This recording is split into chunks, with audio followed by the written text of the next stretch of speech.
Hello,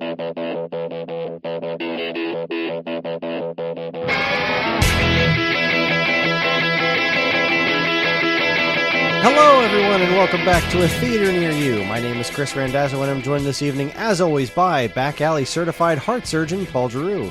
If your chest is not on fire and you don't have a raging heart-on, then I'm doing something wrong. And fake video game designer Sean Doyle. Wait. I'm the video game? It was time to watch a movie that started with the letter C. And we landed on the apparently somewhat beloved action flick, Crank, starring Jason Statham. But did it warm our exploding hearts? Let's find out. But first, how are you, gentlemen? Wait. Are you telling me that you guys watched Crank? Because I watched Crank Yankers. The beloved TV prank calling show with starring puppets? Yeah, it had something to do all with the seasons? with puppets making prank phone. Was that the Jerky Boys? As puppets? I think it was inspired by. I don't think Yeah, it was them. definitely. No, I don't think it was them, but it was definitely inspired by. I don't know. This might have been better if it was puppets making prank phone calls. Oh my god, Muppet Crank. I wouldn't not watch it. I would watch the garbage out of that. It could only help. Goodness. It couldn't hurt. Okay. Let's get to work, gentlemen. I mean, well, actually, you know what? Beforehand, have you guys seen the new Ghostbusters trailer? I did. No. I just saw it today. Yeah, it just dropped today. It's looks quite good. With Paul Rudd? Yeah. I saw that whatever the first trailer was that they dropped. My interest is piqued. Yeah, I was already sold. Yeah. At that one. But there was a new one, and I'm still sold. So That other trailer, I've been watching that trailer for a year. yeah, it's a good trailer. Why isn't that just ready to go? I think they're just waiting for the right time, because there's still a lot of people not willing to go to theaters. So Is the right time October 30th? If they're just waiting for Halloween, I'll give it to them. yeah, I don't know. That would make sense. Halloween does seem like a better time, regardless of anything. Well, I guess the longevity of a movie and the availability to, I don't know, franchise it or make sequels or expound upon it or whatever is all contingent on box office. So if you know you're going to release it to a bunch of people not going to the movie theaters, then I guess their strategy is wait. Yeah, I mean, I assume there's been a lot. I mean, I know there's been a lot of pushback with all the HBO stuff. People aren't crazy about being able to buy things like Black Widow or Raya and the Last Dragon on Disney Plus before, while they're out in theaters. But at the same time, it gets movies out there for people to watch them. Aren't some movies more... And I could just be totally wrong, but I think some movies, especially ones with a younger audience, I think a lot of the return they get is on the merchandise, right? Especially like anything with kids, right? Like cartoons in particular are like that. Like there was that Green Lantern cartoon that was great. It got great ratings, but nobody wanted to touch the action figures because the movie bombed, and so the show got canceled. Right. Like, so even the ratings had nothing to do with it because it's like, oh, people love this show. It's great. But we're not selling any toys, so canceled. Yeah, I don't know how that translates to movies. I'm just thinking when I was a kid, like a new movie would come out, and like that Christmas, I would get all these toys about that movie. Mm-hmm. Like I know the Ghostbuster toys were technically based on the cartoon, but the cartoon only came out because the movie was popular, right? Yeah. One fed the other. Yeah, I don't know. All right, there's been a big thing with Disney Plus and Black Widow that they. I don't know. It's a big thing about the premiere access, and now the last one of these that they're going to do is Jungle Cruise. Like when Jungle Cruise comes out, they're going to have it in theaters and do the premiere access, and then Disney Plus isn't doing that anymore because they got into some fight with the movie theaters. From what I know, HBO still has this arrangement. So yeah, HBO was kind of the more, I guess, egregious one from a certain perspective. Like the Disney Plus ones, like. Well, I pay for Disney Plus, and you want me to pay more to get to watch this? Like, you want me to rent this movie on the service that I already pay for? Seems like a dick move, but also it's like kind of contributes to the box office thing. So it's like they're not losing out on the total amount of dollars being spent specifically on that movie. Whereas the HBO stuff is just like, nah, come watch it. You have HBO. This movie's yours. Have fun. And I kind of see how that would rub a lot of movie studios the wrong way, but I don't know. The whole thing's weird. Yeah, the Disney Plus thing. I mean, I've paid for a couple of the Premier Access things, but it would feel like far less of a punch in the gut if it was, like $10 or $15, like a ticket to a movie instead of $30. Like, yeah, it's like you're spending a family going out to the movie, which I guess, I don't know. Which they know your whole family's going to watch it, but it's still kind of a dick thing. Like I said with Black Widow, right now the movie theaters are like, I guess they're pushing to get people in there. We paid $5 a ticket to see Black Widow at like 6 o'clock. We did not pay $5. We paid regular old movie theater prices, and there weren't that many people in the theater, which was kind of nice, but also, Man, it's a strange situation that we're in right now, and things seem to be moving backwards a little bit. They're talking about you got to wear masks indoors now again, so yeah, that's going to be this Delta Burke variant. Yeah. You're doing a good job, America. You did it, guys. You did it. All right, speaking of stupid things, let's talk about Crank. Man, guys, I'm so sorry. When I proposed this, I was like, how could this not be a winning situation, right? Like, it's a... I was genuinely excited. Ooh, but man. Let's get let's get the important stuff out of the way here. Crank was released on September 1st, 2006.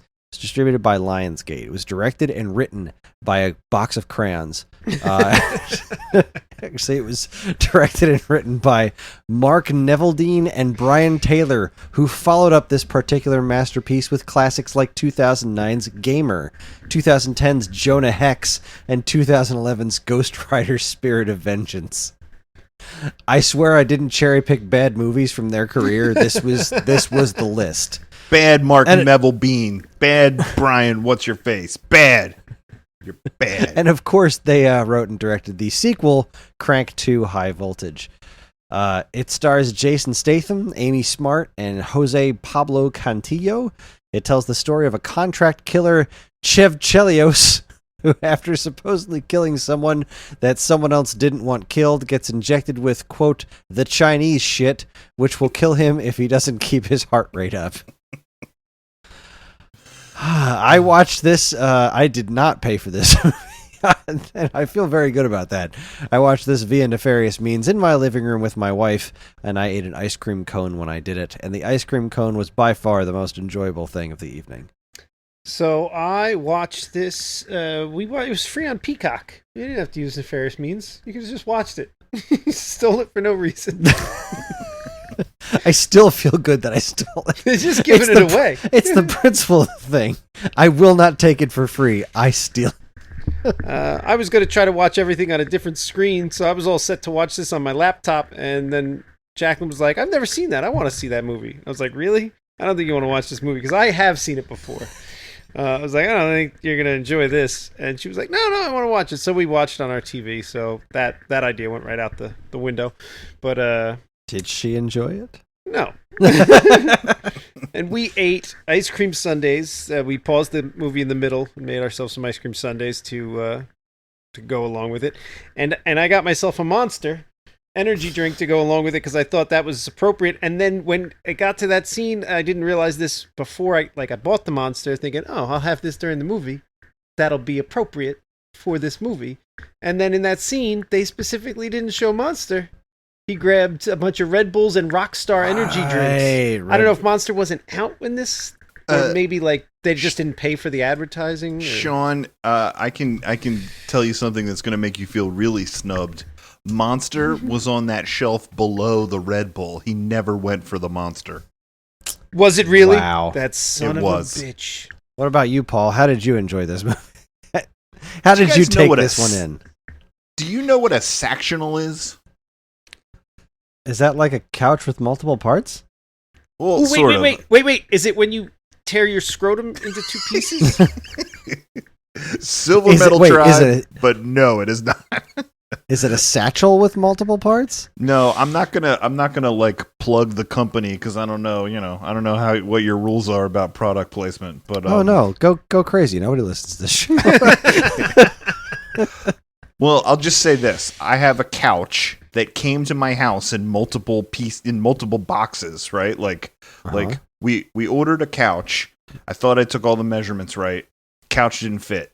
Didn't fit through my back door, didn't fit into my basement, didn't fit. So we had to move that couch into the living room, and then I had to like move the other couches around, and then, for my basement, for my viewing den, then I was like, well, now I need, I gotta have a couch that I can get down there. So like this Sactional thing, it's like literally a couch that you put together, and they shipped it to me. Like literally a truck showed up and unloaded like 20 boxes and drove away. So we had it as like one long couch for a long time, but a couple weeks ago we sort of reconfigured it so it was like a couch bed. Like it was basically like 4 cushions all like fenced in with the like side parts. So like when we watched Crank, It's like 2 couches face to face. yeah, kind of like Oh, that's awesome. we had this like this like very Couch comfy fort. couch bed thing. So that's how I watched it on my couch bed Sactional. But then the next day, when I was watching some other movies that I watched because I thought maybe these were movies that Crank wanted to be, so I figured I'd watch some other movies so that we could compare them on this podcast and talk about all the things that Crank wasn't. But when I watched those movies, I reconfigured my couch so now it's in an L shape. So I'm trying to give you a little more what you want, Chris, of how I watch these movies. So since my couch is now basically a collection of Legos that I can configure in different ways, I will include that in my report. The fact that a company that named itself Sactional shipped you a bunch of pieces of couch in separate boxes and not in sacks instantly makes me hate them. If you're going to call yourself Sactional, ship things in sacks. The company is called Period. Love Sack, so the couch is called I know Sactional. Love Sack. That only makes my point all the more salient. I had a love sack. I won a love sack in a video game tournament. It was one of the original like big because they made bean bags, love sack. Yes. Mhm. And like that's how they made their name. Oh, yeah. I Yes, went to a video game tournament in Brooklyn, and it was supposed to be like the end of the Wizard, which is totally going to be my pick when we get to W. And it was like I practiced like my head off for this tournament, and then I got there and I was against nobody who knew what they were doing. So I like kind of destroyed everyone in the first bunch of rounds, and then the last round was playing Super Mario Bros. 3 like at the end of the Wizard, and it was awesome. And then I won a trophy that was shaped like the Power Glove, and I won a love sack. Ah. This literally feels like hearing your childhood dream. It was one of the highlights. Enter a video game tournament that was basically the Wizard. That sounds like everything you ever dreamed it would be. I mean, it was at a barcade in Brooklyn, so it wasn't quite so bombastic and amazing, but it felt that way. And like everyone who was running the tournament was like super like into it, like watching me beat these games. Like I had to do like the first level of Contra as fast as I could. I had to beat like the first 6 characters in Punch Out, and I just demolished everybody, and I felt so proud because like I love video games, but I'm not that good at them overall. Like I'm not great at them. I just love them a lot. But I practiced on these ones. I went down, I watched YouTube playthroughs, and like I really put the work in to try and be good at these. And I was pretty good, and I did it. I was very proud of it. Well, Trophy's still in my living room. Speaking of video games, God. This movie Oh my was basically a video game ? I was so angry because this thing started off with like a video game title screen, and it had all these like weird glitchy things and whatnot. It seemed to be like, okay, so there's going to be some sort of video game connection. That's kind of neat. But then there was no video game connection. I was like, so are you saying that this is just geared towards people like Call of Duty bros? Is that what this is about? And then there was a throwaway line like halfway through the movie. It was like, remember how I told you I developed video games? Well, I'm actually an assassin. Like, that's the video game connection? one throwaway line that he pretends to develop video games. So angry. Oh, that's funny that you focused on that because I don't even think I heard him say that. Like, I remember him saying that. Was this the first time you guys saw this? Yeah. yes. And did either of you take the time to watch Crank 2? Oh God, no. I watched half of it. Oh, please tell me. How do they explain that he's still alive? Yeah, I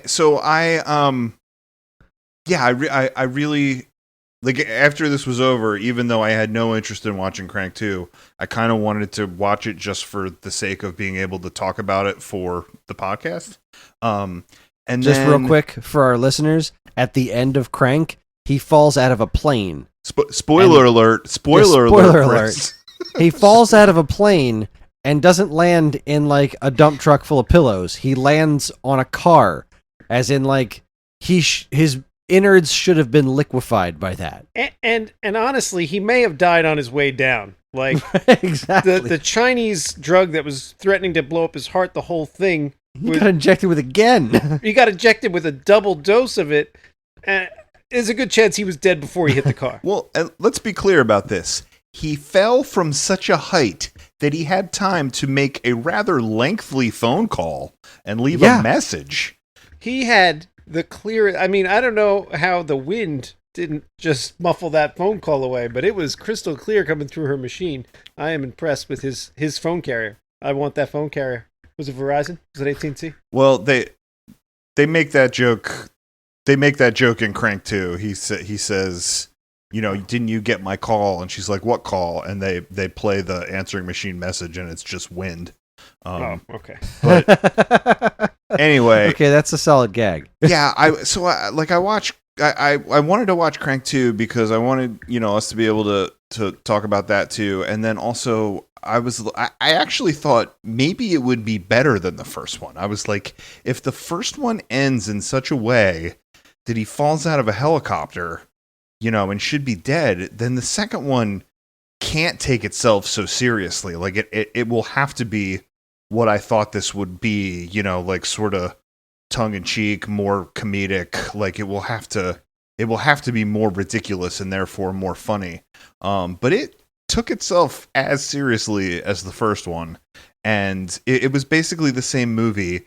The only thing that was sort of different, and this was maybe a better choice actually, was it starts with the triad guys removing his heart because like the main triad guy wants his heart because he's like obviously got the best heart ever. He's withstood this poison and, you know, whatever. So they take out his heart and they put in an artificial heart. And to keep going, he has to keep juicing himself with electricity to keep his artificial heart going. And I watched half of it and then I gave up. Wow. Yeah.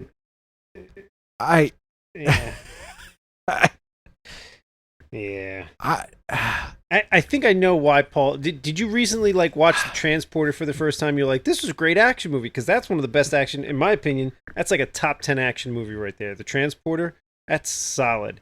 And then you were like, oh, I want to watch more like this. Is that what happened here? Then I'll watch The Transporter then. No, it came out of the Fast movies, right? We watched all the Fast movies, and Jason Statham is the villain in the 7th Fast and Furious movie. And, you know, he's good. Like he's I don't know if that one was the best movie, but like he's a solid villain and like very enjoyable to watch. Then in the 8th movie, they make him part of the team, which is a thing they regularly do in these Fast and Furious movies. Like somebody's a villain and then they have to team up with them in the next movie. But apparently it was a big friggin' deal that they made Jason Statham part of the team because he sort of like kills this beloved character in the previous movie, and they're like, how could they work with this guy? You know, like how would they forgive him for this egregious sin? Which is true. It's like unbelievable. But he, in the 8th movie, he had really great chemistry with The Rock. Like they were so funny together, which is obviously why they made that spin-off movie. But we watched the Fast and the Furious movies, and in the 8th one, Jason Statham's hilarious. He's got this really funny scene with a baby. and my wife thought that was funny. And then we watched Hobbs and Shaw, and we liked it. And then we were on this Jason Statham kick, so we watched Death Race 2000, which was pretty good. And then I was psyched for these movies, and they were so. Wait, a thing. you've never seen Transporter? Never seen Transporter. Me neither. Oh no, that's oh god, I misunderstood what was going on here. That's the one you should watch. That's my favorite Jason Statham action movie. He is that it's a great action movie. It gets a little ridiculous again in the action movie genre, which I give some leeway there. It's it's an action movie. It's not a movie. It's an action movie. But as far as action movies goes, Transporter's great. Well, you know what else was weird about this, right? When I think of Oscar-winning acting, I don't necessarily think of Jason Statham. But what he does well, and he sort of fills this certain niche of of action film hero kind of guy. And he is funny. Like, I've seen him in some of these things that are comedies, and he is when it's the right script, he is funny to watch, and he was great in Snatch. Yeah, he can throw some zingers out there. How long on them sausages, Charlie? Just 5 minutes, 10 minutes ago.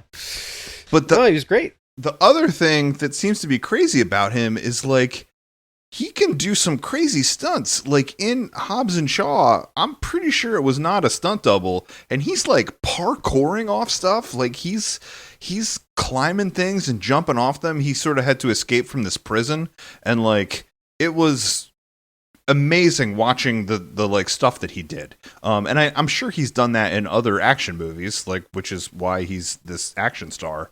So that's what the Transporter is. Yeah. So why was this so? Bleh, I mean, this was such a great idea. Like I said, I was so excited for this movie, and then you said it took itself so seriously, and it was all. I didn't think at first. I laughed a lot because I didn't think it was taking itself as seriously as it seemed to be taking itself. Because I mean, it was just so completely ridiculous, and it was shot like an episode of MTV Sports. There was just all these weird jump cuts and visual effects going all over the place. Like, it was so extreme. And it was so bad. It kept going and getting worse and worse as it went. And I couldn't believe my eyes. I thought Jason Statham is great in comedy, and I don't remember if I've actually seen The Transporter, but I know he's a very capable action guy. So a premise this stupid, there was no way this wasn't going to be great. Unless they took it really seriously, which they kind of did. Yeah, taking it seriously is the active thing here, because I thought how could this not be a winning thing? He has to keep his heart rate up to stay alive. He's going to do ridiculous stuff. And at one point I was maybe they needed a different actor in this role. Maybe they needed a more comedic actor. And then I was no, I've seen him do funny stuff. I know he could be the right guy for this if it was the right kind of script. It was just that they really wanted to, they were really trying to make some gritty crime drama with this ridiculous premise. And it would have been better if it took itself less seriously. So when you say with a different actor, you mean Chevy Chase or? Sure. Chevy Chase as Chase Chevy. What is he? Cheb Chelios. Cheb Chelios. Chevy Chase as Cheb Chelios. Cheb Chelios and Trank. That's what I want to see. It's the opposite of Crank. It's Trank. He has to put himself to sleep. I'll pitch you a movie that combines Caddyshack and Crank.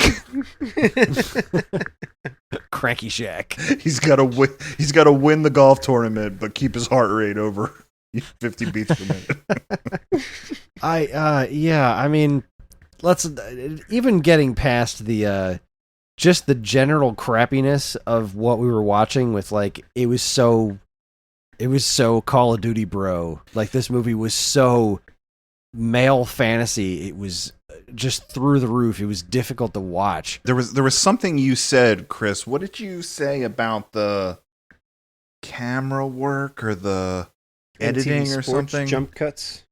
Yeah, It reminded me of MTV Sports. MTV Sports. Yeah, like that was yeah. Like there was all these things that they tried to do that where they had subtitles for certain lines, or they had these visual jokes, or sometimes he's like talking on the phone to somebody and you could see that person like projected on a wall that he was running by or something like that. Oh, this movie has a multitude of sins. One of those sins is too many automotive phone calls. But anyway, yeah, like they were trying to do all this fancy stuff, and like at one point I was like, if they like leaned into this more, it would have even been better. Because one of the movies I watched when I was like, maybe Crank was trying to be some of these other movies. One movie I watched was Run Lola Run. Have either of you seen that? Yeah. Yeah. Like, I was probably made, I don't know, 6-7 years earlier or something like that. But it's the same half hour 3 different times. Basically, it's a German movie, so basically they're trying to. There's this drug deal going wrong, and they have to get $100,000, but it's German, so they have to get 100,000 Deutschmarks in a half hour before the the guy comes to collect. And there's a couple of them where they fail, and then the clock sort of resets, and you see it with if things went slightly differently, this is how it might go, and if things went slightly differently, this is how it might go. And obviously, since they have a half hour to get this money, it's like fast paced, and it's a lot of people running, and it's all like kind of scored to this like heart pounding techno music.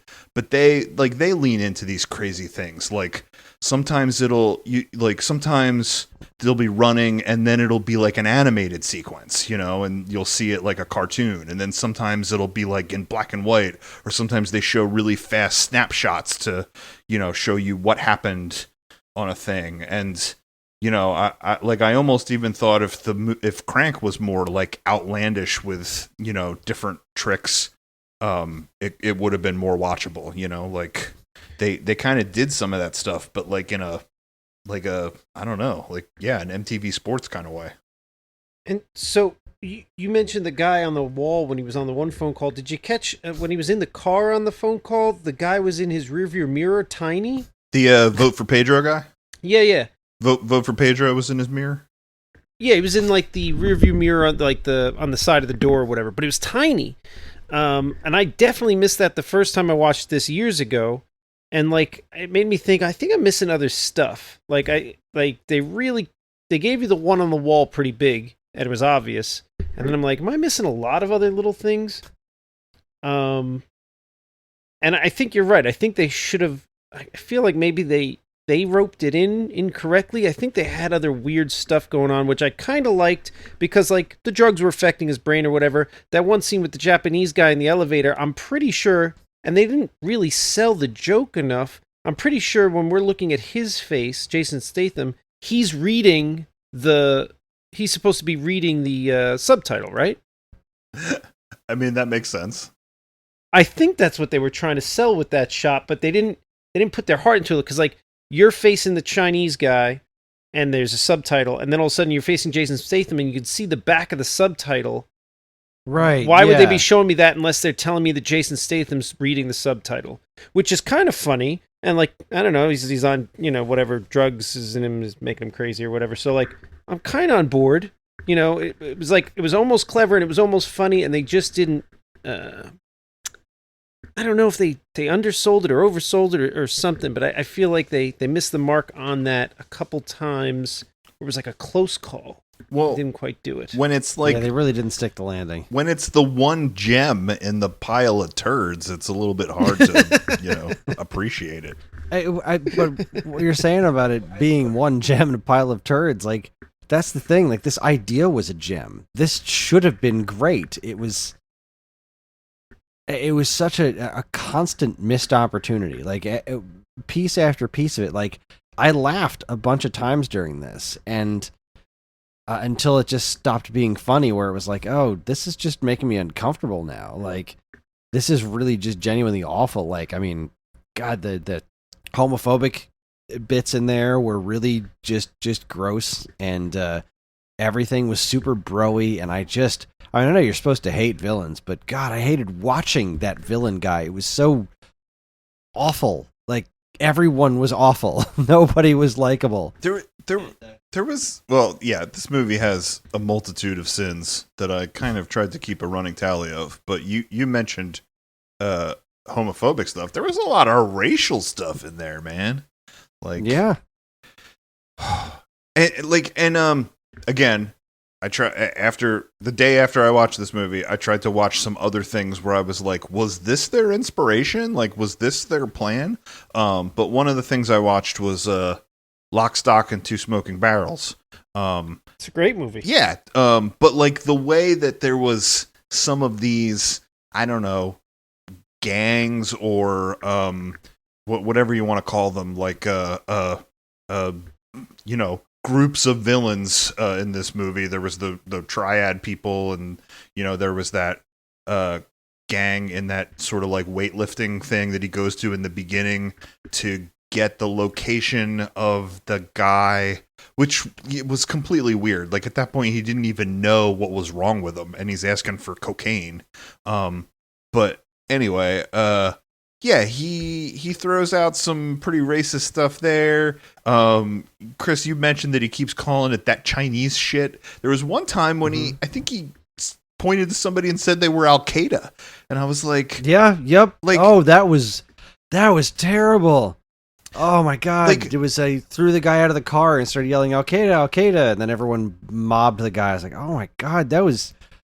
And that was awful. The reason I bring up Lock, Stock, and Two Smoking Barrels is because it didn't seem weird to me that there was, I don't know what you want to call it. I guess I've used the term gangs, but like that there's let's say that there's not a lot of diverse representation in the criminal underworld, right? There's like sort of groups of people that are all, you know, that are all of the same ethnic background. Like, that's not weird to me because that's like, you know, that's probably a thing that happens in life, and it's sort of more realistic that art mirrors life, and that, you know, I mean, even in Lock, Stock, and Two Smoking Barrels, there was, you know, there was sort of the one, you know, gang of the black guys, and there was, you know, there was different groups in that movie, which is a far superior movie, obviously. But it's not weird that the representation looks that way in this sort of criminal underworld. It's weird that they needed to draw attention to racial stuff. Like, they could have just, you know, they all had guns. He could have just gotten into a fight with them. Yeah. They did not need to go. They did not need to do what they did in those directions. And in a similar respect, there were this movie was also not very kind to women. Holy crap, dude! For the first chunk of the movie, women were literally decorations. There were no speaking roles for women until I think Amy Smart showed up, and the only women you saw were naked women dancing in the background.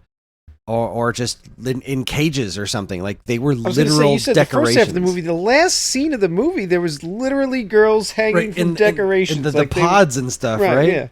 Yeah, yeah. That was also pretty troubling. Like, it was also, I mean, it was definitely part of this whole male fantasy thing, because everywhere that they went, all the characters that they glorified, even as like the bad guys that they glorified as like men with power, all had women surrounding them as decoration. Like, not as people, not just this movie treated women like trash.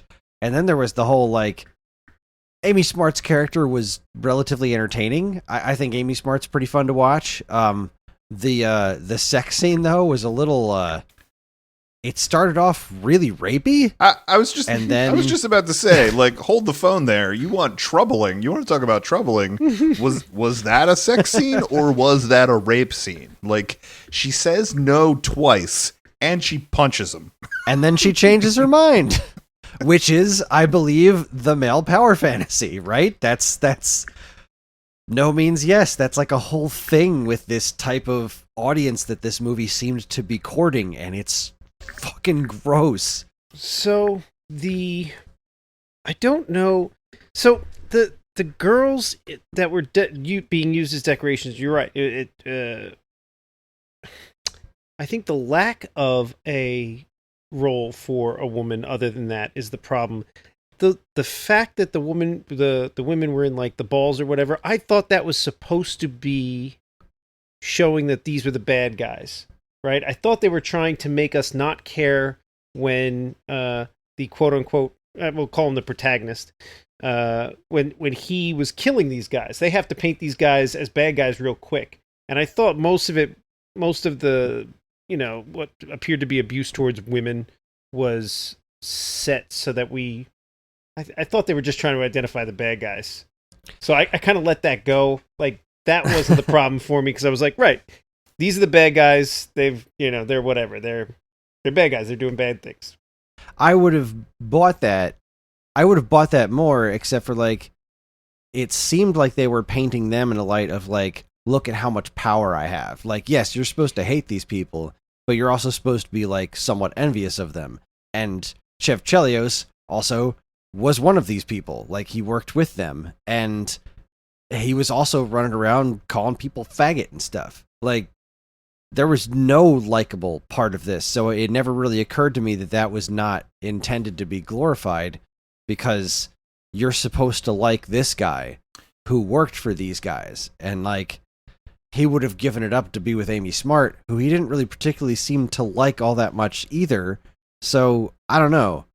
The whole thing just felt super gross. But yes, particularly the rapey scene was super gross. That and the yelling Al Qaeda thing were probably the things that stuck out to me more than anything else. I think I'm on the same page as Chris with this. Because, Sean, I think it's interesting that you just referred to him as the protagonist, because, like, you can't call him the hero. He's not the hero of the movie. But he is the main character of the movie, and we're supposed to invest in him, and we're supposed to go, we're supposed to root for him. We're supposed to go along with this journey, right? I mean, I could be wrong, but the first time he does any kind of redeeming thing is when he tells Amy Smart that, he was giving up this life for her, that, like, that's why he's in this predicament, is he was trying to get out, and he didn't assassinate that, that triad guy, because, he wanted to leave the business and run away with her, or whatever it was, right? And that's like a fucking hour into the movie. Like, that's like the movie was literally half over by that point, and prior to that, we saw him drive through a mall, start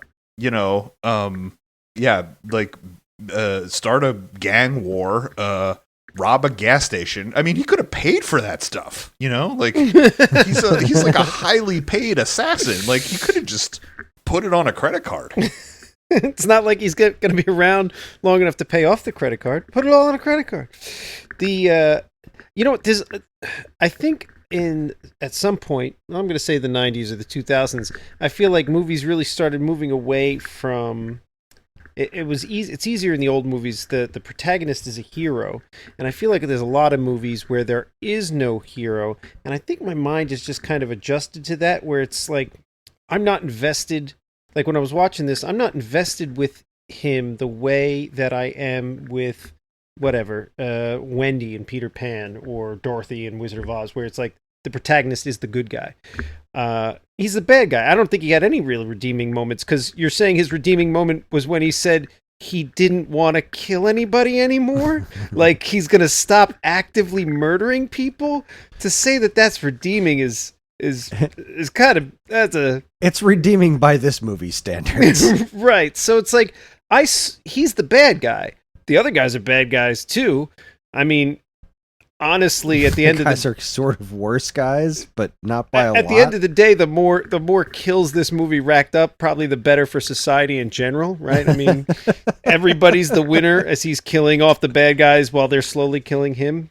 The only real good guy in the movie, I think, was Smart. I mean, she didn't do anything wrong. She seemed nice enough. She thought he programmed video games. Right. She seemed like, I mean, a druggie. But as far as that goes, I mean, she didn't seem like she was hurting anyone else, so I mean, we'll call her the good guy. you can have movies that are mostly bad guys, like certainly the anti-hero idea is a popular one, and that's why we watch things like The Punisher and stuff like that. Like that's, like rooting for the bad guy is certainly a thing, but like you still gotta like the bad guy. Like I don't feel like there was anything that set him apart from the worst guys, like just that he was the one we were following. He wasn't particularly likable. Right. No, I agree with you on that. I think but I do like Punisher. So I think when there's an anti-hero, we say anti-hero, but the word hero's in there. So like Punisher, like you disagree with him, but on his level, he's the good guy. Whereas they explain his motives enough that you can understand his perspective. Right. That's what makes that right. work. And you can agree, and you can sit there and you can agree with the other characters in that about stopping him. You can agree with, Daredevil or whatever and stopping the Punisher. But at the same time, the Punisher doesn't become the villain because he is doing what he thinks is right. So he's a problem. He's not a villain. Whereas everybody in this movie, it's not like Chelios thought it was right to kill people. Like he knew he was wrong. Like that's why he wanted to stop. So everybody in here is the bad guy, and it's not anti-hero, it's bad guy, which I think is a little different. They're all just bad guy. There's no anti-hero, and there's just no one to root for in the movie. It's more like just watching a piece of a story unfold. And again, I think best outcome, everybody dies. The crank world is a better place. And that's what happened, except they made a sequel. Except somehow he didn't die. Somehow he didn't die. Somehow his innards were not liquefied, and he lived to see another day and another movie. Oh, man. Yeah. Okay, we're going to take ourselves a quick commercial break, and when we come back, we will finish our discussion about the wonderful, glorious Crank, starring Jason Statham. You're listening to A Theater Near You from Geekade.com. Stick around.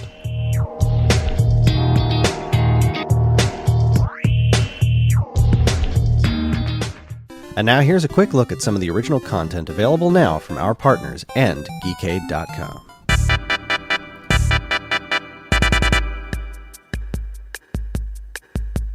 First up, the Noble Bidet. If you listen to the Stone Age Gamer podcast, you know that my partner Dan is a connoisseur of butt sprayers and something of a bidet evangelical. So when he heard that the fine fellows over at the Weekend Rental podcast had finally followed his obviously correct advice regarding backside maintenance, he was thrilled. The boys spent some time this week discussing just how much of their lives have improved since welcoming bidets into said lives. But if anal cleanliness isn't what you're here for some reason, they also discussed the recent sealed Super Mario 64 insanity and some other video game related things as well. Squirt some water up your crack and give a listen to Weekend Rental episode 104, The Gamer's Bidet Up. Next, podcasts are great, but sometimes you just want to watch a man in a vest play video games online. Fortunately for you, and really all of us, Dean the Vest Lord DeFalco exists to satisfy that very specific need, and it is a need. Join him every night at 8 p.m. Eastern Standard Time on Twitch for lots of joyous game playing. What game will the Vest play next? It actually turns out it was Blaster Master Zero on my recommendation, and it seems that he liked it. But you'll have to tune in to his channel to see more. Head on over to twitch.tv/vest_lord for all the gaming goodness you can handle. Finally, on an all-new SNES podcast, Greg and Joe discuss the weird and wacky puzzle game Yoshi's Cookie. Mario and Yoshi are in a cookie factory, and they have to make the cookies disappear. But not by eating them? It's a weird one, but it's still considered a classic. Find out why in the SNES podcast episode 167, Yoshi's Cookie. For all this great content and more from us and our partners, be sure to keep your eyes on Geekade.com. Hey, what's going on? It's the best dressed in a vest, east or the west. None can contain the vest. And let me tell you something. I got something real special here for you today. You're never even going to know about it. You've never heard of it before. I mean, you might have, but you probably never heard of it before. And that are the chairs from Ewin Racing. My God, they are comfy. I'm sitting on one right now. And I got to tell you, between the extensive back tilt, the body tilt that you can get on the chair, just the rigidity of it all, and like it comes with this awesome lumbar support pillow. Like I could game for hours, man. And I feel great. 110% all the time. Thanks to this Ewin Night Series chair. And you know what? You can get one yourself too. You can head on over to Ewin Racing, and when you buy one of the chairs, you can go ahead and type in the coupon code Geekade and get yourself 20% off. And you know what? It's just not the Vest Lord that's feeling Ewin. It's Boggy, Games Radar. I mean, PC Gamer, IGN, guys. These are legit companies. It's not just your old boy, the Vest Lord here. Everyone's into these chairs, and you should check them out. It's definitely one of the best chairs you can get for $200 or under. And if you need something a little more spicy, a little more expensive, a little better, they got stuff for you too, man. Go ahead, check it out right now. Ewin Racing, Vest Lord approved. And now back to the show.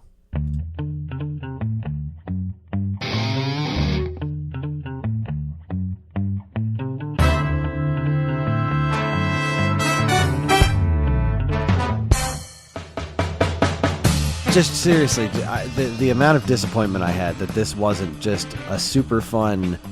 I'm thinking like the levels, maybe not quite A-team levels, but that kind of personality of just being just so unbelievably stupid that it couldn't possibly take itself even remotely seriously. So let's just go nuts. Let's be stupid with it. And that they didn't own that was such a disappointment to me. I was so excited for this movie. Yeah.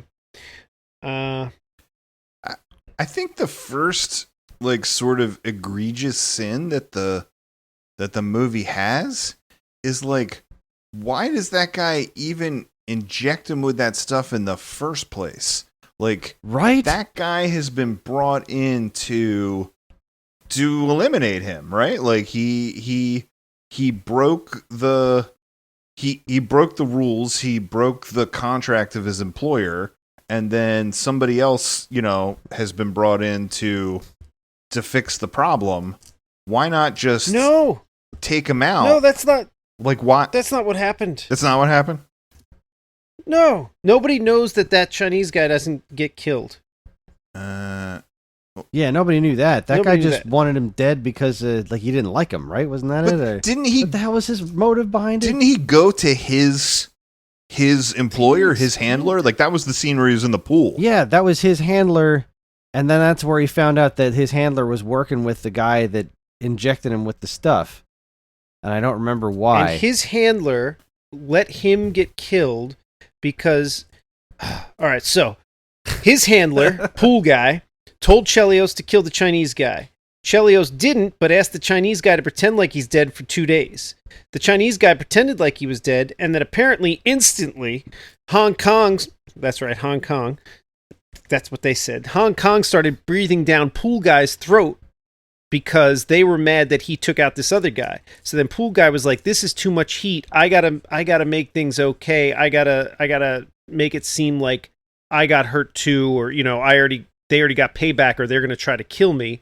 And my way of making it look like they got payback, that we're even now, is I'm going to let this other guy who's unincorporated with anybody kill Chelios, because everybody knows I love Chelios. So when they see that Chelios is dead, they'll say, okay, it's even. So then he hires Baldy to kill Chelios. And Baldy hated Chelios, and I don't think they ever told us why. I don't think so either. I just got the impression that it was a rival guy that just hated the guy. And for no apparent reason. Yeah. And then why they use that thing, that's where you're right. Why the fuck did they use that thing? Moreover, why would they make a video of it? Like, what if he just left with that video, went to the cops, and was like, I'm going to die, they killed me, here's the proof. Like, he just videotaped himself killing the guy. Yeah. And then left the guy with the DVD. And then, when Chelios is watching the DVD, they make it clear that they're recording him in the room watching the DVD, but the doors aren't locked. So why did we do this?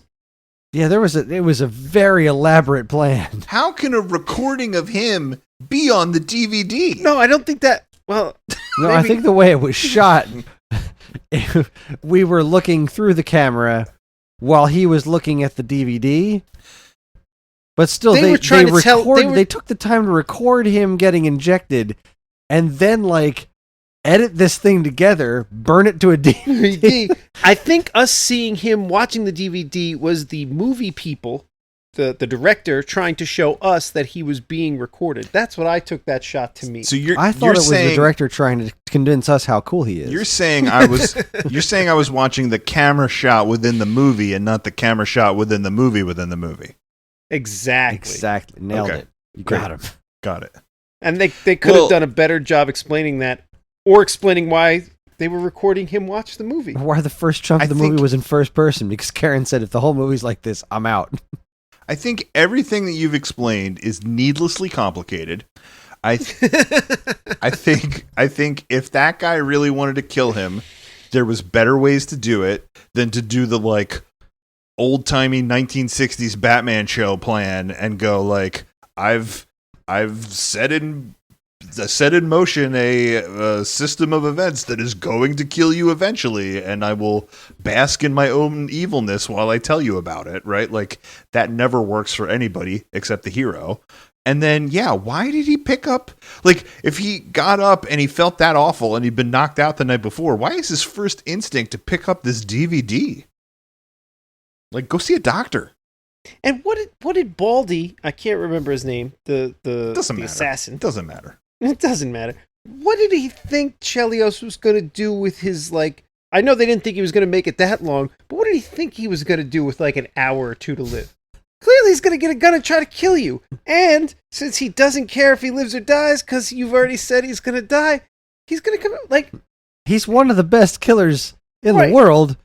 Just this an is a bad instant idea. firefight. Like, I'm not saying he was going to be successful, necessarily, but it's an unnecessary... risk. And then like he was shocked when this shit happened. It's like, of course this happened. What do you think was going to happen? It's wild. Really just thought this was going to go down without a fight. Like, now I get to watch you through this weird video footage died, like when I could have just, stayed there and watched you die. Yeah, tie him up, chain him up, You've do got everything in the world. Guys and lots of guns. Yeah, just fill him up with some kind of poison and then like don't leave. Just kind of hang out there and watch him die. There were so many better ways to do this. And if you were going to have, like, I was hoping it was going to be some sort of, like, mad scientist or something that just, like, well, I thought I was injecting you with a superhuman formula, but instead it's going to make your heart explode unless you don't keep your heart rate up. And then, like, he goes out to try to kill the mad scientist or something. I don't know what the plot should have been, but it shouldn't have been this. Well, all right, so that leads me to my next egregious sin about this movie. I think the first egregious sin is this, the fact that it's the old-timey Batman show plan. But yeah, like I sort of mentioned before, like when he does the first couple things in this movie, which is go see that gang so he can get the location of Baldy. And then I think he even goes to his handler, and there's that pool scene. And then it might be after that scene that he actually, or maybe it's between the two scenes. I don't know. I think it's when he's driving through the mall that he actually hears from that doctor as to like what will keep him alive, which is keeping his heart rate up. So up until that point, he's just been guessing. Which it's like it's not a bad idea for the movie, right? That like there's some trial and error of this, and he realizes if he keeps his heart rate up, he feels better, until someone verifies that for him. But what the hell was gained by having that doctor be unavailable until like the end of the movie? Like it would have been the same movie if he went to the doctor at the beginning. Do you know what I'm saying? No, I agree. Yeah, and like he could have kept giving him more information as he goes along or something. But I will say that I genuinely laughed out loud at the driving through the mall bit. That was pretty funny. A little reminiscent of Blues Brothers. Yeah, yeah. I don't know if they were purposely trying to give a nod of the hat. I kind of liked it. I was like, yeah, all right, Blues I Brothers. feel like I don't want to give him that kind of credit, but yeah, no, it was. I liked that bit. It was still towards the beginning of the movie where I wasn't sure where it was going, and I thought it was just going to get more silly from that point, and it didn't. It got less silly. The doctor, which I don't know at what point when you want to talk about that doctor, because that was a completely bizarre addition. I guess it kind of made sense, right? Because he's like a mafia doctor. So like I guess it made sense that that was his. That's what his insurance plan covered, right? Is Dwight Yoakam as the mafia doctor. But at one point the doctor tells him go to the hospital and get epinephrine. So that seems like it should have been his first stop, right? Like that seems like it's the thing that should have kept him going. And then when he finally does end up there at the doctor's, he hooks him up to a insulin pump, right? That is feeding him some kind of stimulant. Right. Yeah, I was going to say, I don't think it was insulin in there, but yeah, it was like an insulin pump that he duct taped to his back, I guess, to like give him a nice steady drip of, I don't know if it was epinephrine or whatever stimulant. So, like, that might have, I don't know, made the movie make more sense and have like a better flow to it if he just got that thing at the beginning, right? Or like close to the beginning, because there was sometimes that he was like having a conversation and his heart is slowing down and then he's got to, do something. And you're like, if you have to keep your heart moving, why are you sitting down in this restaurant and having a meal? Right. And then there was sometimes when, the movie seemed to do a really good job of showing you that like he just needed to fucking be on the move. Like when he was running from the hospital, with his giant boner, or when he, I guess, that scene in the car when like he's driving and she's performing a sex act on him, like there was things that were sort of supposed to be fast paced and crazy. And I think if in between that stuff, he had this little machine to keep him going so that he could have expositional conversation, you might have, I don't know, bought it more. It might have made the movie flow better. I'm not sure. Before like a week or so ago, I saw a movie called Gunpowder Milkshake. Have you seen this thing? I watched it last night. Yeah. This movie could have stood to be more of that kind of stupid. Like the doctor part actually reminded me of this. You were talking about that doctor and I was like, man, what else did I see recently that had like some sort of like weird doctor that fixes up people? And then there was that whole bit where the doctor double crossed her and there was that completely insane action sequence that happened after that where her arms didn't work. That was pretty funny. But I didn't love Gunpowder Milkshake, but I loved things about it. And it was that kind of stupid that I was hoping to get out of Crank. The doctor, so as far as stupid or at least funny, the doctor, it was a character that with a little bit more design, I think might have added something to it. Because like, him having that conversation on the plane, the joke didn't land as well as they wanted it to, but I saw where they were going with it. Like, he's having I can't remember what he says. He's talking on the phone, and there's like an old woman next to him, an old man. Mm-hmm. And he's like, I bet you got a raging hard on. You got to, like, whatever. He's saying some offensive shit into the phone. And then he, I don't remember what his line is, but he hangs up the phone or whatever, and he's like, patience or whatever, I don't remember what his line was, but it was like, you had a fair setup here, he's in a public place and he's talking to this ridiculous thing, but they didn't take that doctor who was quirky and drive him weird enough or silly enough to be I don't know, to be great, to be Yeah, it was just one missed opportunity after another. The phone continuity with this movie was like all over the map too, right? Like he's got a cell phone she's got a landline. She's rocking an answering machine. Yeah, with an answering machine.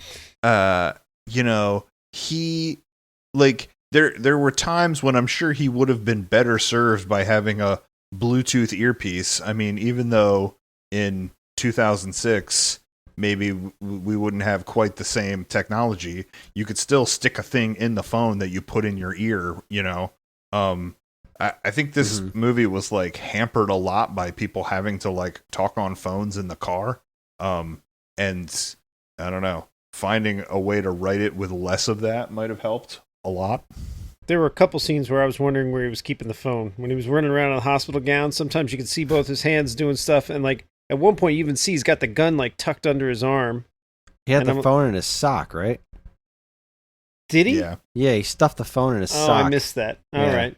I was like, I think when at one point he jumped on the motorcycle in the gown, and like you see his ass, and it's like, well, he's naked except for this thing, and now he's driving the motor. Where the fuck's his phone? Also, why did he get naked to put the hospital gown on? Why did he take his underwear off? I was totally about to say that. Like, what kind of plan was that? I mean, I guess all that was gained from it was that we had the joke of having his ass hang out on the motorcycle, but like that was literally it. That was all that was gained. As a strategy, it was highly flawed. Like dressing up in a hospital gown, sure, but getting naked then dressing in the hospital gown, what the point? What the hell was that? And not for nothing, when he was running out, look, there's so many things to pick on about this movie. I shouldn't even bring this up, but it jumped out at me when I was watching it this time with Jacqueline. They're running through the shirt factory or whatever, and like they're coming down the fire escape outside or whatever. There's this big gun battle, and I feel like for a professional assassin, I was like, you know what, he's missing a lot.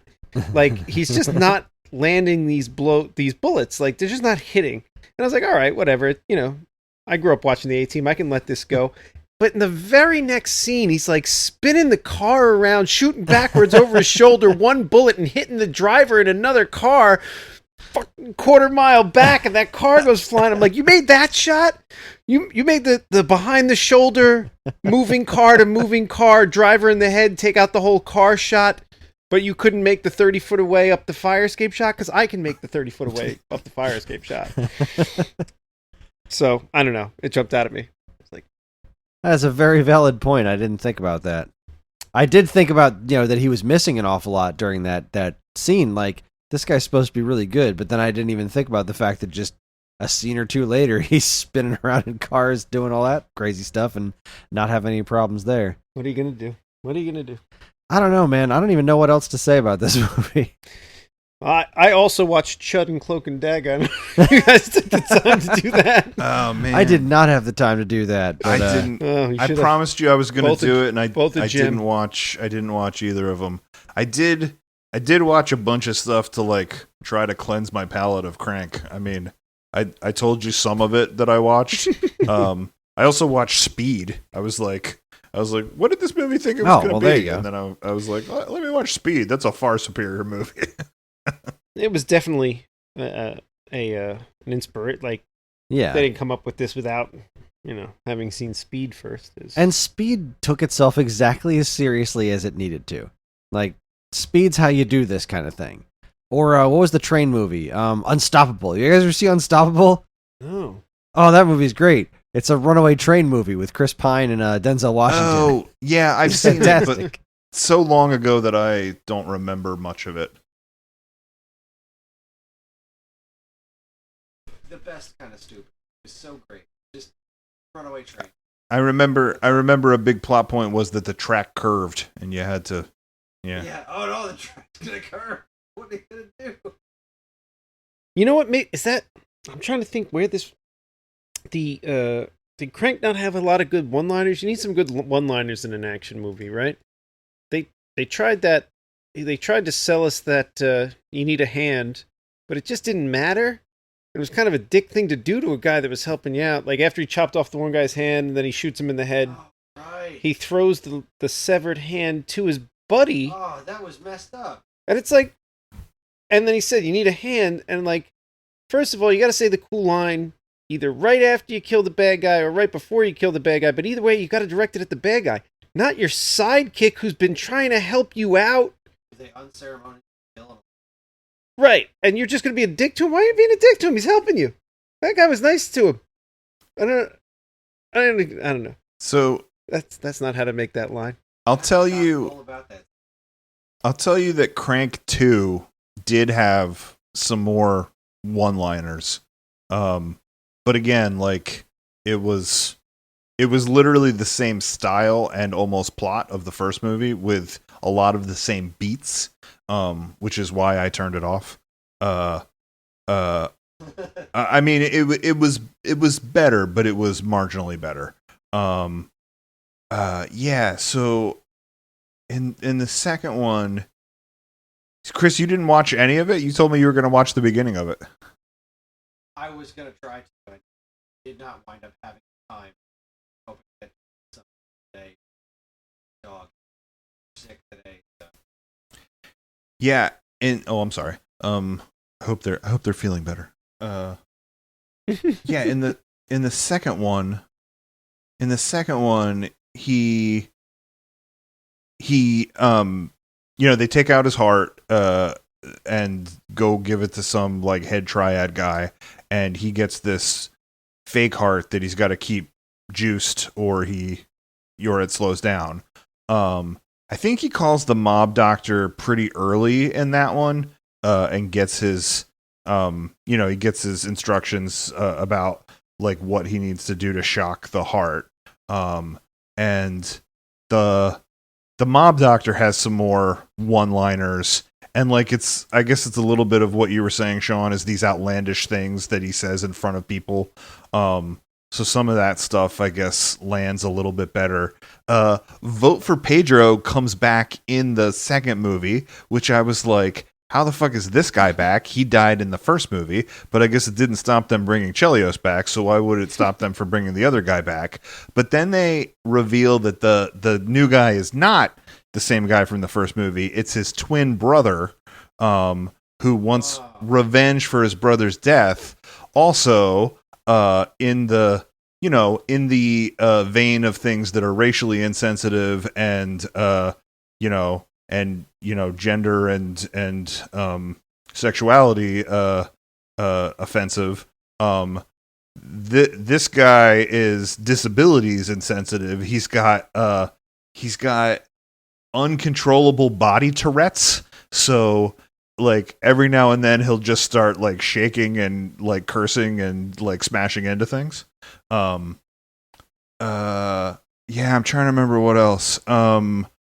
There's another like very public. Who does he want revenge against? Everyone that killed his brother's dead. And Chelios tells him that, but then he's like, well, I'll help you bring down this guy because you were a friend of my brother or something like that.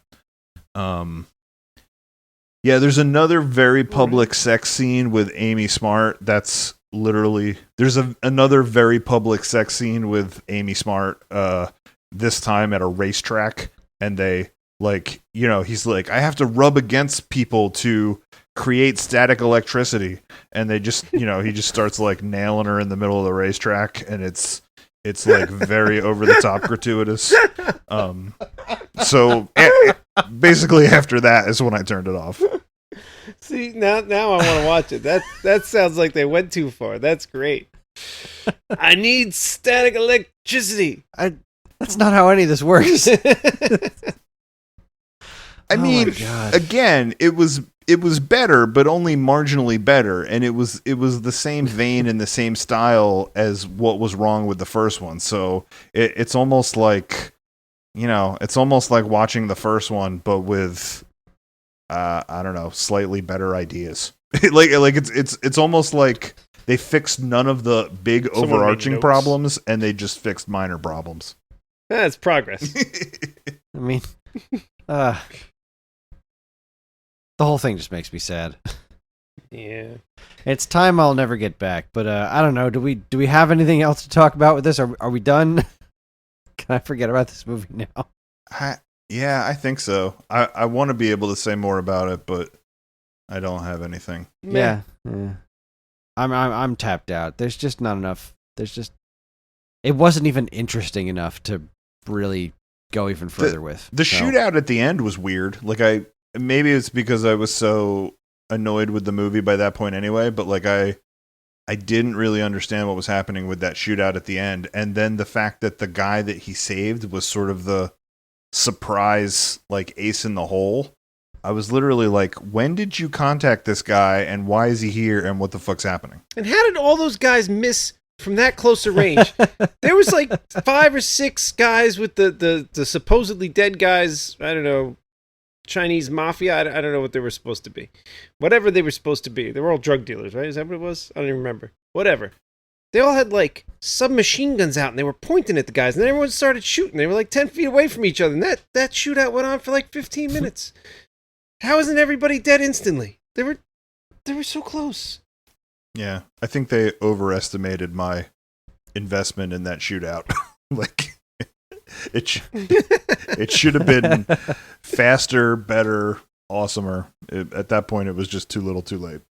yeah, it seemed like it was supposed to be this like big, clever reveal, and like I just did not care. I could not have given less of a crap at that point. But yeah, that's all I got. All right, so let's get to the fun part. Let's talk about what we're gonna do next because I don't know. I'm done with this movie. So Wait, we're hang on. No, go ahead. But I can tell both of you before you even tell me your picks that I know both of your picks.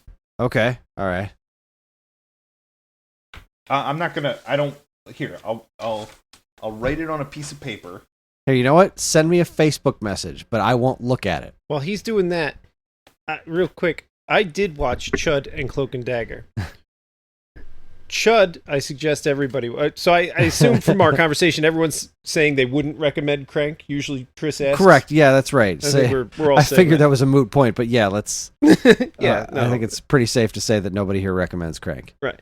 Chud, I highly recommend because the ending made no fucking sense. The ending was just like everybody just walked away. They were like, "Yeah, there's mutant monsters everywhere, and like there's an explosion." But like you already know for sure that not all the monsters are where the explosion was. They already got out. They're already killing people in buildings. And then the guy from Home Alone is just like the tall guy from Home Alone. I can't remember his name. He's just like, all right, let's go home. And you're like, but there's still all these monsters everywhere. They just killed John Goodman and like nobody cares. Like they're not in the sewers. We know this for sure. So that was weird. And then Cloak and Dagger, when we got done with that, Jacqueline was just horrified at children in the 80s. Like, you said you didn't get a chance to rewatch it? No, I haven't rewatched it in years. It's from my childhood as well, and I loved it as a child. And rewatching it now, I'm like, this is fucked up. It's messed up what kids were allowed to do in the 80s, one, what they thought kids should be doing in the 80s, two, and what they were encouraging. At one point, Jack, the imaginary friend Jack in the movie, tells the little boy, who's the kid from E.T., right? I think so. Who's like supposed to be like maybe 9 in this movie or 10, something like that. He's young.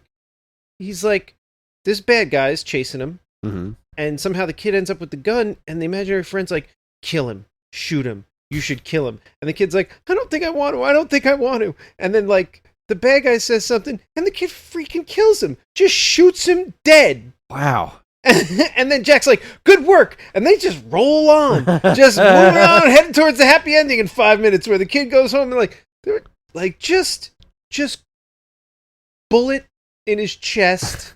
Man is dead. Child murder. Child murders dude.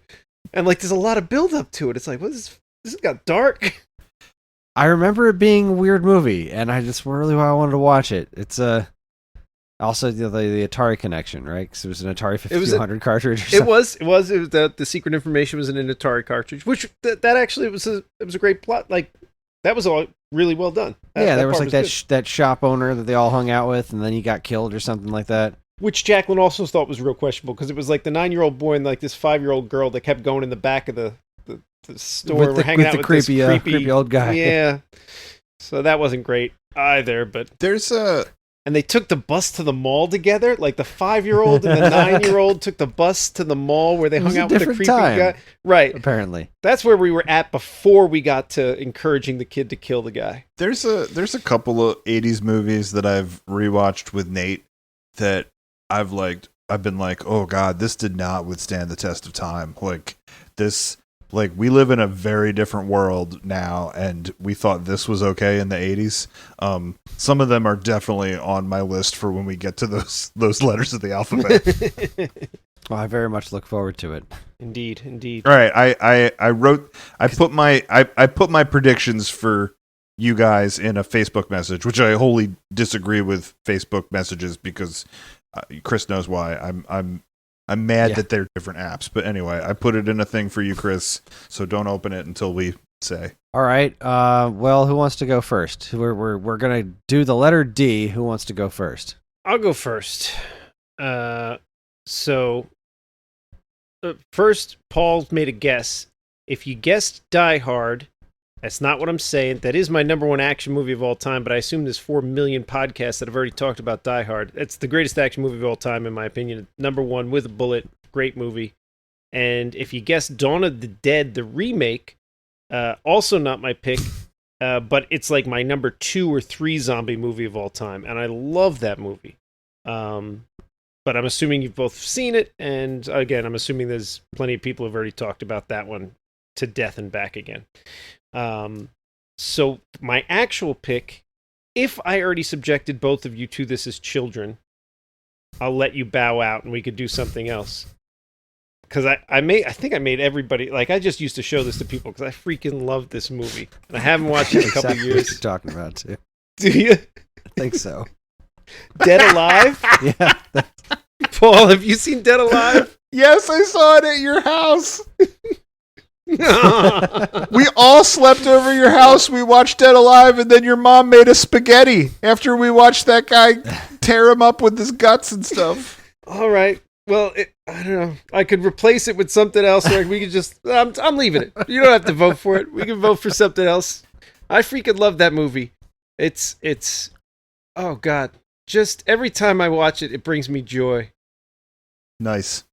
The movie didn't miss a beat. All right, you want me to go next? Wow. Sure, you go next. All right. My pick is going to be a little bit out of convenience. And it's going to be a little bit out of, being able to give Chris something to talk about when we talk about how we viewed the movie. So last year, when we were all, like last summer when we were all like highly cooped inside because of the pandemic and we were looking for things to do that entertained our children and didn't involve being in a big group of people. I discovered this drive-in movie theater that's about an hour away from us. It's called the Mahoning Drive-In Theater. I'll give it a plug because it's a cool place. They usually show like cult movies, like they usually, it'll be like, I think they have movies on like the Tuesday and then they do like Friday, Saturday. It'll usually be like a weekend of like weird stuff like, zombie movies or, Swamp Thing 1 and 2 or, things like that. Right. So last year I took Nate to see E.T. there. And then I took him to see an 80s double feature of Goonies and Explorers, which he was, he was out cold by the time Explorers came on. The thing is, like, all he really wants to do is set up the tent and camp out in the tent. Like, he could care less about the movie. Like, we get there, we set up the tent, and then I'm like, cool, the movie's going to start soon. And then he's like, can we watch it in the tent?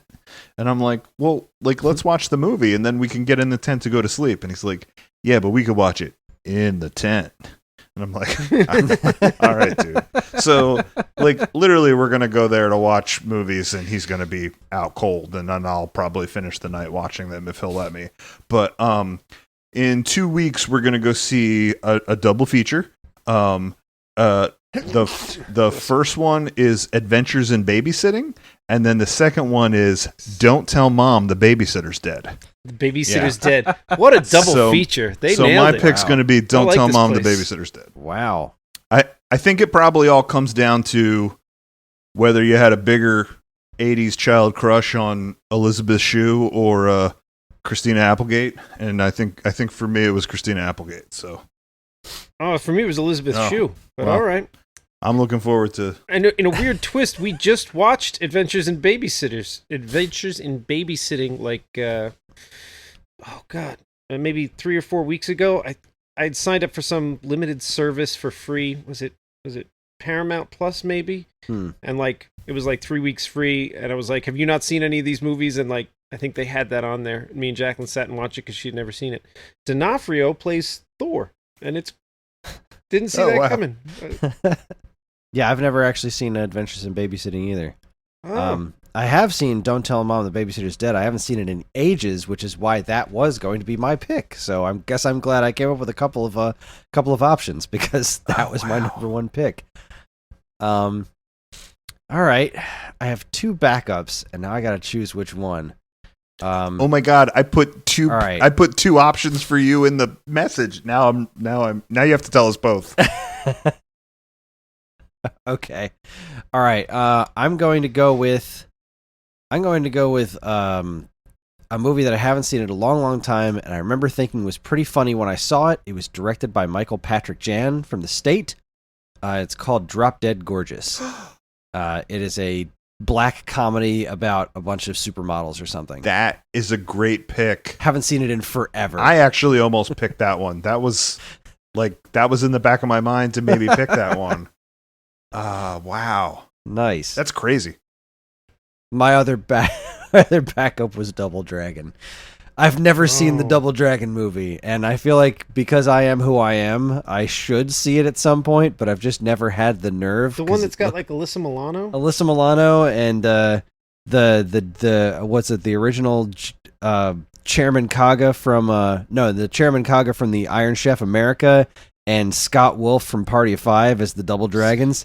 Like, I have seen it. It's been a while. That and that Mario movie. They used to just put them on TV sometimes, and it was like I'd just get sucked in. I'd be like, I guess I'm watching this now. Super Mario Brothers is not a good movie, but it's fascinating enough to watch. Double Dragon has always looked to me like just a complete disaster. It is. It is a complete disaster. How am I the only one of the 3 of us who's never seen that movie? Wild that you haven't seen it, man. I actually... But yeah, so yeah, Drop Dead Gorgeous is my I actually went and saw a live recording of another podcast that ripped apart the Double Dragon movie. So maybe it's good that we're not doing that one, although I think that you should watch it. Yeah, it's a total disaster. I will say that the crown jewel joke of the movie that they keep rehashing it, and it's not funny any of the times they do it, is the 2 brothers are the Lee brothers, right? Like that's their last name, Lee. Yeah, Billy and yeah. Jimmy Lee. Well, the big joke is the Lee brothers, Ugg and Home. Which one are you? I'm ugly. I'm homely. So that's the. Wow. They revisit that joke at least 3 times, and it's not funny either of the 3. That's some quality comedy right there. Goodness gracious. All right. Well, I guess it's time to put things to a vote. Well, I'm gonna, since we can't vote for our own, I'm definitely gonna vote for Paul's Don't Tell Mom the Babysitter's Dead. I don't want to force you into a corner, Sean. Who should go next? Because I think last time I did the next pick. I think I'm actually going to vote for Chris's because I've never seen it. I've seen Don't Tell Mom the Babysitter's Dead. I could stand to rewatch it, but I've never seen Drop Dead Gorgeous. Okay, then I have to vote for Drop Dead Gorgeous since I was gonna. That was one of my thoughts anyway, and it's a great movie, and I would love to watch it again. What were your guesses? All right, let's see what his guesses were. What did Paul think we were going to watch? Go ahead. All right, Chris, maybe Die Hard, maybe Dutch. Oh, Dutch. What a good call. And you nailed it with Sean, Dead Alive. Can't believe you guessed I was so sure. I was so sure that I knew both of your picks. Unbelievable. I didn't. I made that decision tonight. Like I was like, "What D movie should I pick?" Paul knew before you did. Dutch is a great I know pick. you better than you know yourself.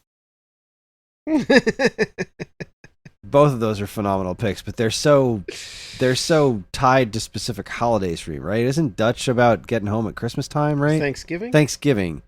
I don't know. It's been a while. Maybe it's Christmas. Planes, yeah. Because we watch Die Hard every year. Thanksgiving. Die Hard is like Karen's favorite quote unquote Christmas movie.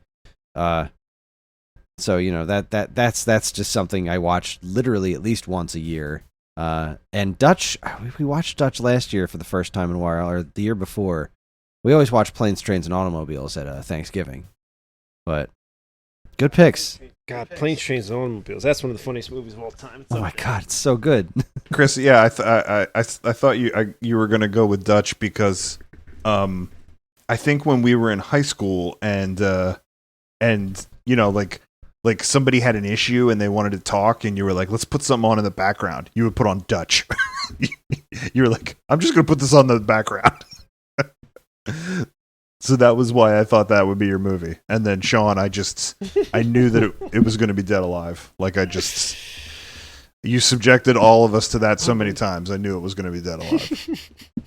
Dutch is indeed a Thanksgiving movie. Trying to get home for Thanksgiving. All right. Like Planes, Trains, and Automobiles. Yeah. Wow. Okay, so I guess then our homework for next time is Drop Dead Gorgeous. I remember thinking this movie was pretty great back in the day. And Michael Patrick Jan from The State. So huzzah. All right, that's it.